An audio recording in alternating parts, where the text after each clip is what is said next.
right, I finally get to talk about Mortal Kombat 11. This week has been nuts, and those of you who watch this channel a lot know I am a big fan of fighting games. I've not been able to play Soul Calibur yet, but yes, I am. I just love everything about fighting games, even though my hands are shot, so I'm nowhere near as good as I used to be when I was a teenager.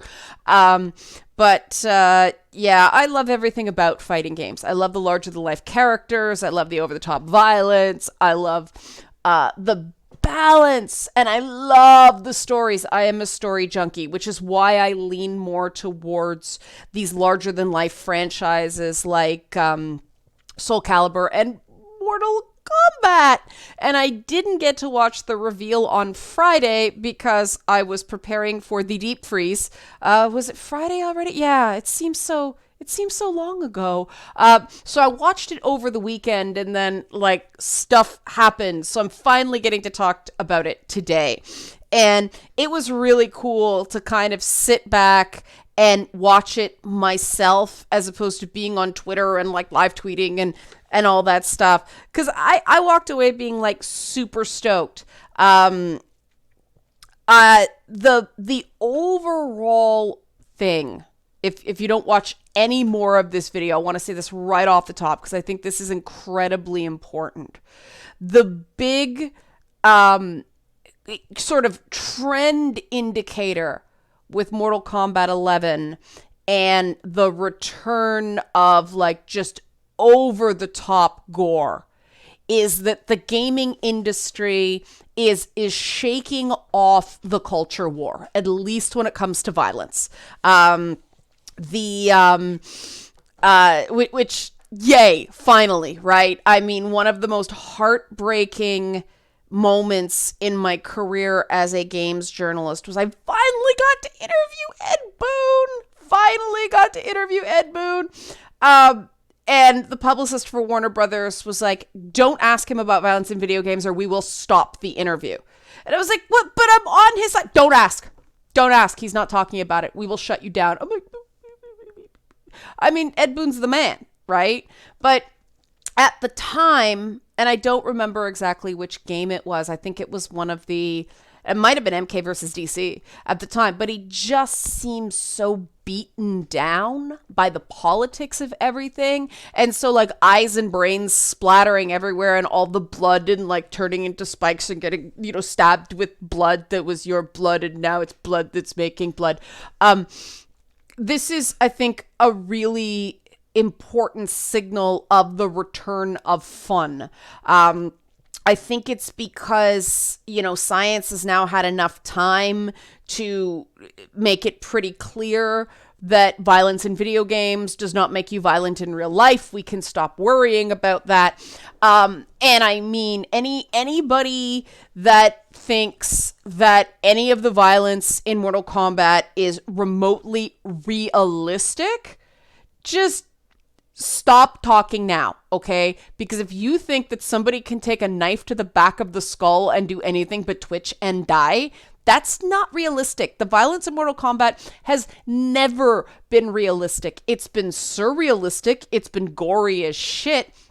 But in the twin traditions of 80s action, 90s action movies, because it started off as a Universal Soldier game, right?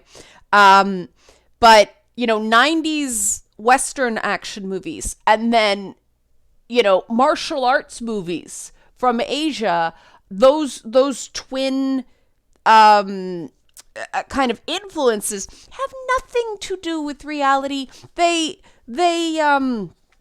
displace reality, which is the whole point of the portals and Netherrealm and Outworld and all this stuff. And I am such a junkie for the lore. Seeing Ronda Rousey fangirl all over the place, looking positively giddy at that launch was just the high point for me. When she talked about Sonya Blade as being a role model, I was like, yes, these stories have to get out. I think she's younger than I am, but being, the Mortal Kombat generation, I remember when that game, when the original Mortal Kombat, and even more when they added Kitana and Melina in 2, when it became like it wasn't just the token girl. Women were going to be an integral part of Mortal Kombat. It was a big thing for me. It was a big thing for me in terms of how I thought about being a girl when I was on the younger end of being a teenager. Might have not quite been a teen yet. I don't remember exactly when Mortal Kombat 1 came out. I'm dating myself. But just to see her go all fangirly, that was just awesome. And I think that story needs to be told. And what I think is so cool about the character of Sonya Blade is that she has been around so long as a character that, I mean, now in the game, she has her own kid. She's like this grand dame of the franchise. And that I think they've definitely moved her in that way. I watched the reveal stuff like a hawk to get a sense of where they were going with, like, plot-wise regarding the costumes and things like that. Because, I know a lot of people were upset about the, the shrinking down of the boobs and all that stuff, the decrease in, like, the overt, ridiculous sex appeal of Mortal Kombat. I think they've got, like, they're doing a different kind of sexy now. But I mean, let's face it, it's nice to see these characters be something more of a palette swap. Something beyond a palette swap. I know by the time Scarlet became a character in MK9, it wasn't that. But Scarlet, for me, I'm really biased against Scarlet because, by the time Mortal Kombat 4, Mortal Kombat 5 came around, the rumors on things were so ridiculous that every little glitch became this, oh my god, there's a secret character. That the secret character got stuff got ridiculous. So as of like MK2, I was hearing about Scarlet, and I'm like, what are all of you on? What character is this? And like, there were some kids who were sure, who swore they could play as her. Like, kids made stuff up. So Scarlet was really annoying to me through my teenage years, but then she became this thing and became this fan favorite.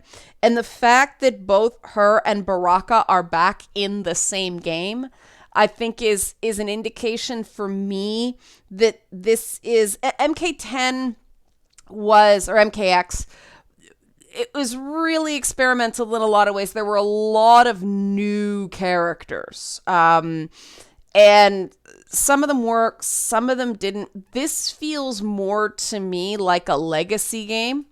They're the same way 9 was sort of a retelling of 1 through 3. And this is almost like them.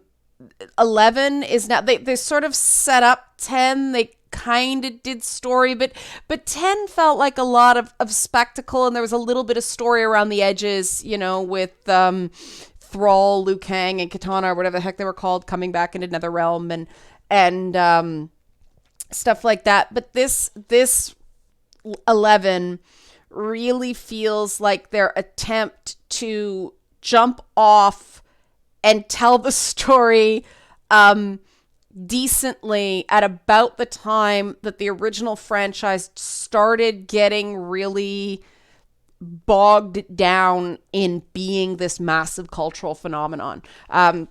Mortal Kombat 4, 5, 6, everything started getting really complex and janky. And I know some people are going, what are you talking about?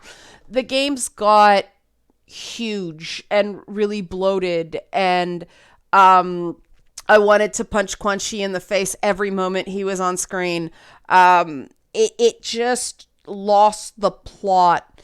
And to me, the fact that they're going back and kind of retelling it says to me that they kind of agree.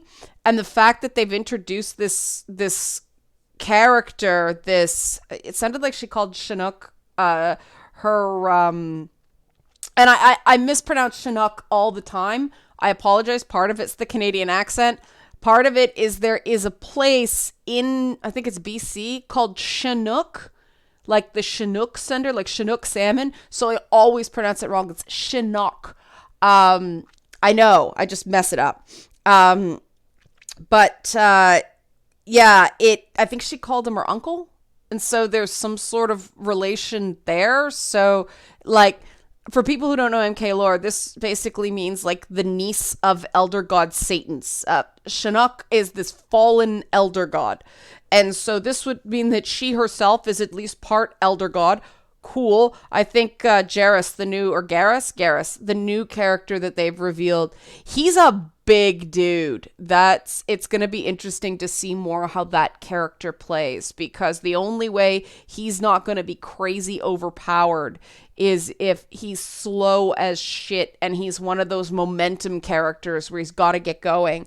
Because he like fills the screen more like a Killer Instinct character than a Mortal Kombat character. I think it's really telling that none of the marketing of this game has been at E3. E3 is going through another period where it is decreasing in relevance, and I don't think they're going to get another kick at the can this time. I think everybody is really experimenting, and game reveals are a year-round thing now. I like that, because with I think an April 23rd launch is really good.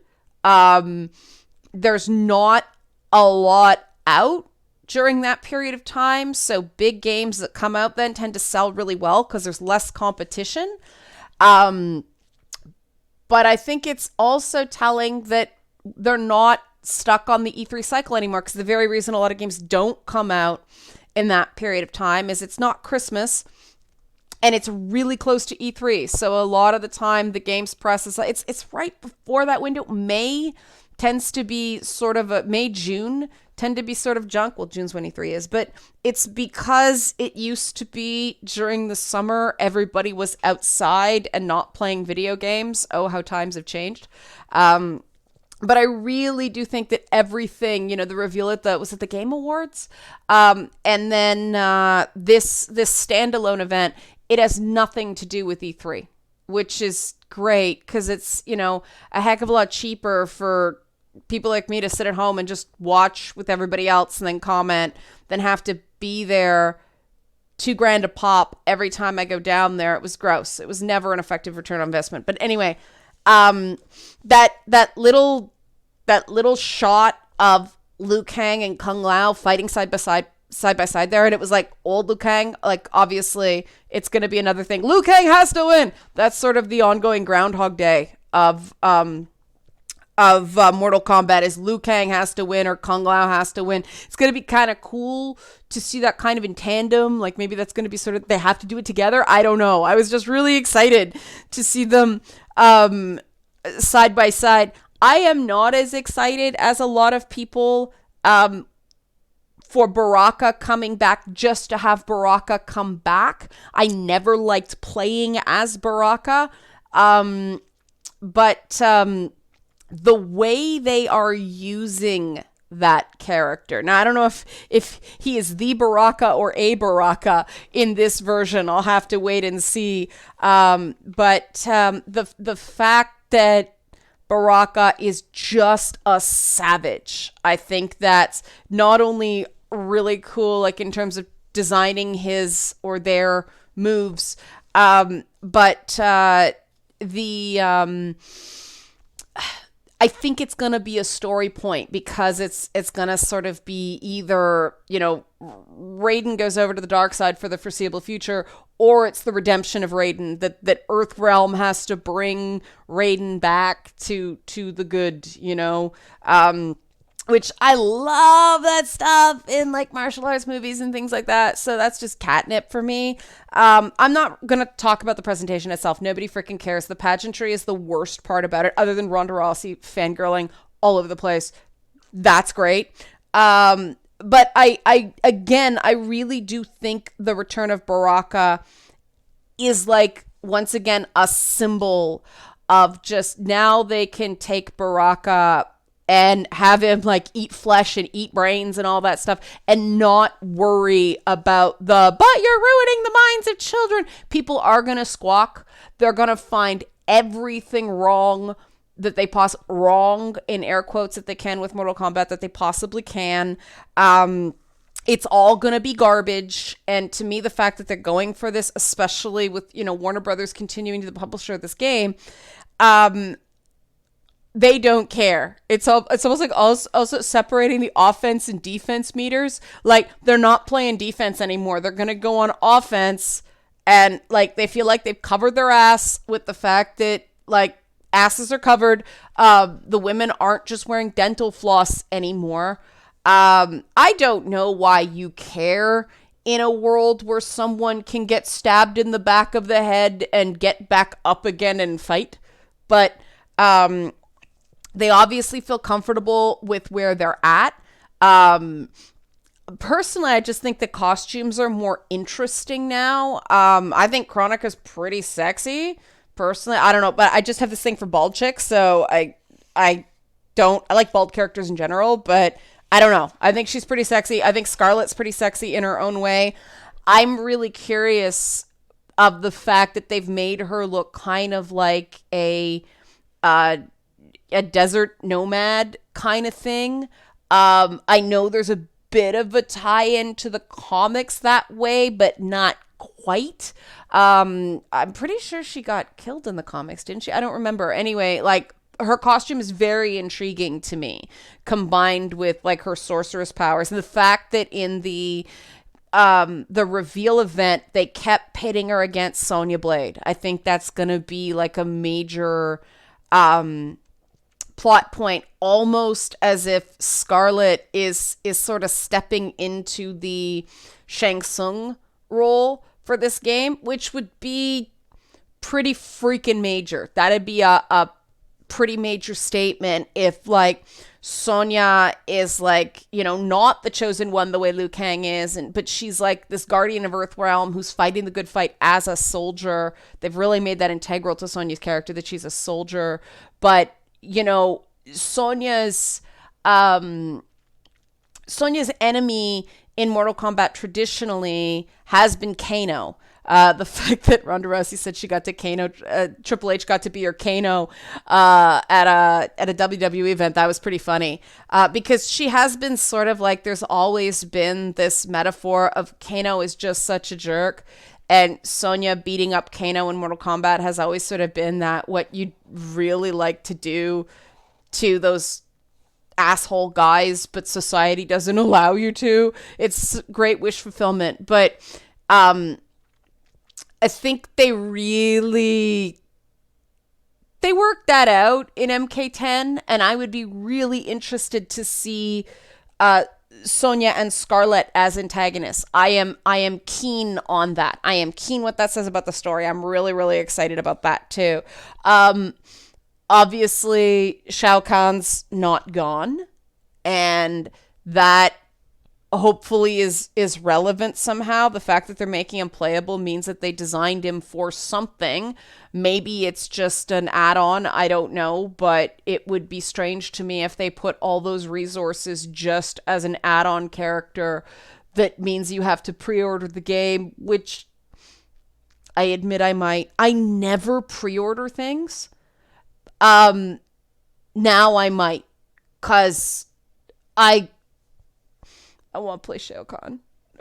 I admit, I know these things are designed to make you do this, and I have this issue with games that push pre-orders because it always makes me wonder what's wrong with your game. How janky is it going to be at launch that you demand people pre-order it so you can bypass the review process? In Mortal Kombat, though, I sometimes wonder if it's not just they know they're going to get hit on the gender and the violence and the combination of women fighting and violence and skulls getting cracked, and the games media is horribly insidiously sexist in that benevolent sexism kind of way that women must be protected, and so they always make a big deal out of women getting hurt in a game where the whole purpose is everybody's getting hurt. It's wonderfully egalitarian that way. The customization looks cool. I mean, it obviously they are taking stuff they liked about the Injustice games and putting it into a Mortal Kombat game, including that thing that was really awesome in Injustice with like Aquaman fighting Aquaman. Like the story in Injustice did some really great things with superheroes fighting themselves, and this time is not a barrier. Like, we can bring back characters from the past, we can bring back characters from different realities. I'm looking forward to what kind of stories they're going to tell with that. That seems like a really fun device. I'm a sucker for time loops in general. Alan Wake, American Nightmare, again, more catnip. So, like, this game is really, really calling to me. But the other thing I loved, and I think I already talked about this a little bit before, but they are really leveraging the legacy of this franchise in a way that I think 10 didn't, because they were experimenting with new characters to see kind of what worked.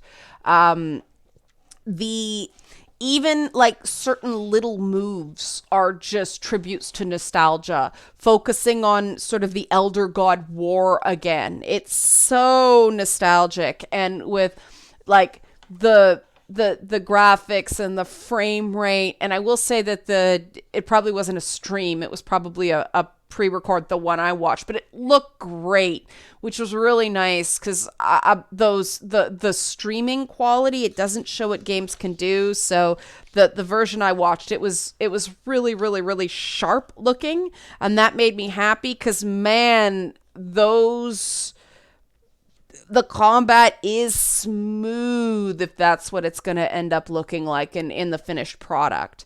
And what else have I got? The dual meters, the flawless block, all that stuff looks really cool. I am not sure I'm ever going to be good enough to use those effectively. I am just going to buy the game and play it as a story, because my hands get too tired to play competitively. Just the fact that this is a listen to the fans game means it's probably going to be a real crowd pleaser. That is always a safe bet, to lean on what your fan base wants instead of listening to what your critics want. And I think that they gave the critics, like, here, we're putting more clothes on the women, and we're toning down the fatalities for 10. And a lot of people complained about the toned down fatalities for Mortal Kombat 10. But it was like 10 was like, here, we're giving you what you want. Now, screw off, culture critics. We're gonna listen to our fans on this one. And I think 10 was good enough in other ways that it made it through. But I'm not gonna buy the collector's edition as much as that Scorpion mask looks really freaking cool. Scorpion was my main for Mortal Kombat 1 and 2, but I drifted away from Scorpion. I don't know why. Like, I think I kind of felt like Scorpion was kind of a noob character, and so I wanted to challenge myself in different ways, but I'm not like that. As much as Scorpion, if you have to pick one character who's the icon for the franchise, I think it probably is Scorpion.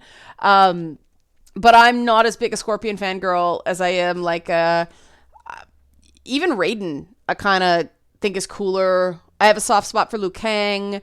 But Kitana, Melina, Sindel, that whole Outworld kind of matriarchal family thing, that is my jam for Mortal Kombat. So if they ever put out like Kitana's fan blades or something like that, which they probably can't, because there's no way that isn't a weapon, but if they ever did, I'd probably be stupid and spend a ridiculous amount of money on the collector's edition. But playing the beta will be fun. So I think, and hopefully things will have... I'll be prepping for a Kickstarter right at that point. Oh my God. I never get to do anything fun because I have too much work. But I think it's pretty clear that I'm super stoked for the game. I really did feel like, just having Ronda Rousey there she was representing fans like me. So much of her story that, you know, she talked about, not only was it the first time she like beat an adult and anything like that, I can really relate to that. But the fact that she talked about the fact that the story drew her in, I could relate to that so hard. And, you know, the game is clearly not a sop to female gamers.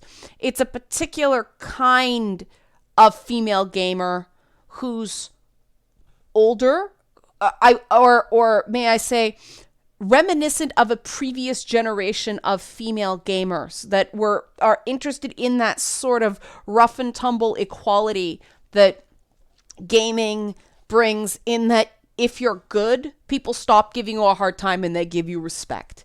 And I know that informed my idea of gender equality and, you know, my idea of what feminism looks like. Feminism looks like Ronda Rousey to me. And seeing her up on that stage, and like, she is the type of woman that gamers just love.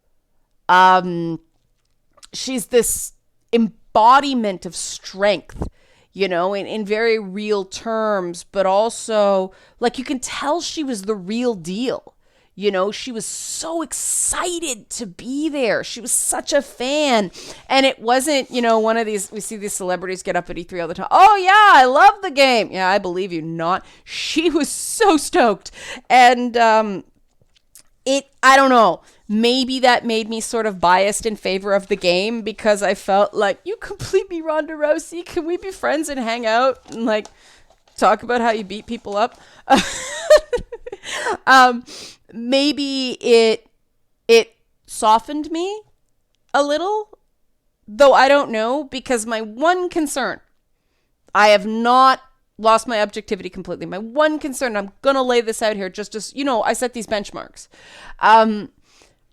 I am concerned about what this focus on the elder gods is going to do to the game balance. If we have all these elder gods running around that historically have final boss status in Mortal Kombat, what's that going to do to the game balance? Are they going to have to be so ridiculous? Are they going to have to like depower these elder gods? You know, seeing a female big bad is about damn time. But and I'm not talking like sub boss. I'm talking like, she seems to be it, you know, for this game. But if there's too many elder gods running around, I'm concerned that those classic Mortal Kombat characters like Sonya, like Liu Kang, like Johnny Cage, like, you know, the human fighters, the Earthrealm fighters, I'm afraid if they're not careful, they will seem outmatched despite themselves. I'm sure they have thought about this. They're really good at game balance. I'm just saying that was the one concern from a ludonarrative perspective that I saw in this game. I hope there aren't too many elder gods or partial elder gods or whatever running around, because that's going to make it really difficult to bring back some of those other fan favorite characters from past games. So there's my fangirling about Mortal Kombat. Yay, I finally got to do it. I'm so excited. Okay, yay. Okay, thanks for watching.